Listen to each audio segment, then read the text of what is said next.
"You don't speak? Then you must be guilty," barked Prosecutor Rick Salton, pointing at the elderly black man in the defendant's chair. The courtroom shuckled, uneasy, but no one objected. The old man didn't flinch. He simply sat there, worn suit clinging to his thin frame, eyes steady, lips closed. His hearing aids were barely visible behind the fray of gray and curls. From the gallery, a young female voice sliced through the tension. "Objection! You're mocking his disability!" The room turned. She stood, no robe, no partner, just a navy pantsuit and a slim leather case. "Who are you?" the judge asked. "Camilla Price, his appointed public defender." Her tone was firm but calm. Salton scoffed. "Well, this'll be quick." She walked slowly toward the bench, pausing by the jury. "You've heard silence. Let me tell you what silence can mean." The court stilled. No one knew yet. But the man they were mocking used to command silence. Camilla laid her files on the defense table. "Mr. Holloway isn't refusing to testify. He physically can't. He's been deaf since 1974. Artillery blast, louse." A few jurors glanced up. Prosecutor Salton leaned on the lectern. "And yet he walks into a store at midnight, takes a boy's backpack, and runs. Sounds capable to me." She turned to him. "He didn't run. He tried to return it." Laughter echoed from the back. "Oh, come on, lady. That's not how theft works."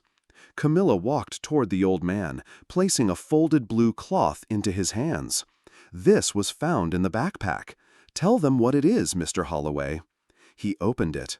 A neatly folded American flag.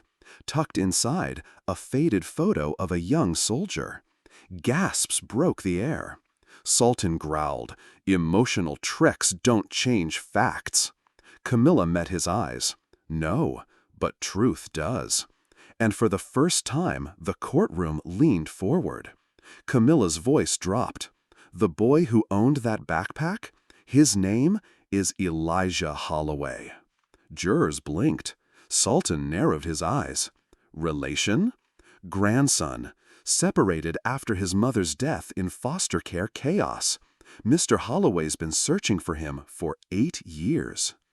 A ripple of shock spread through the room. 1 week ago, he saw Elijah drop the bag at the gas station. He tried to follow him, but when he couldn't speak, when he couldn't explain, people assumed the worst. Salton snapped. "So he accidentally took the bag and accidentally walked 5 blocks with it?" Camilla raised her hand, signaling toward the courtroom doors. "Bring him in." The doors opened.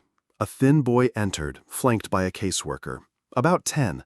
His eyes scanned the room, then locked on to the man at the defense table. "Grandpa?" A single word shattered the room. "Grandpa!" Elijah ran forward, clutching a toy car in one hand, tears in his eyes. The bailiff moved to block him until Judge Langley raised a hand. "Let him through."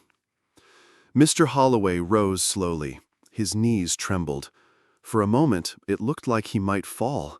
But then, he stood tall. Camilla whispered, "Do you recognize this boy?" The old man nodded. A single tear rolled down his cheek. He reached into his coat and pulled out a matching toy car, battered but identical. "He's had it since Elijah was born," Camilla said, her voice cracking. "It was all he had left of him." Salton scoffed. "This is sentiment, not law." But Judge Langley's gavel didn't fall. Instead, the courtroom remained still, breathless. Then Elijah turned, looked at the prosecutor, and said softly, "He didn't steal. He was coming for me." And that silence was louder than any objection. The judge leaned back, fingers steepled beneath his chin. "Counselor, any further evidence?" Camilla stepped forward. "Only this, Your Honor." She held up a grainy security camera photo. Mr. Holloway standing outside the store, holding the backpack aloft, trying to get attention, surrounded, ignored, misjudged. No weapon, no flight, no aggression, just silence and love. The judge lowered his gaze. Jurors exchanged glances. One woman wept openly. Then, one by one, they rose, every single seat. "All counts dismissed," the judge finally said.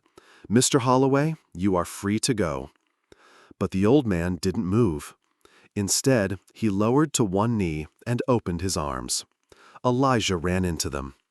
Camilla watched quietly from behind, her job done.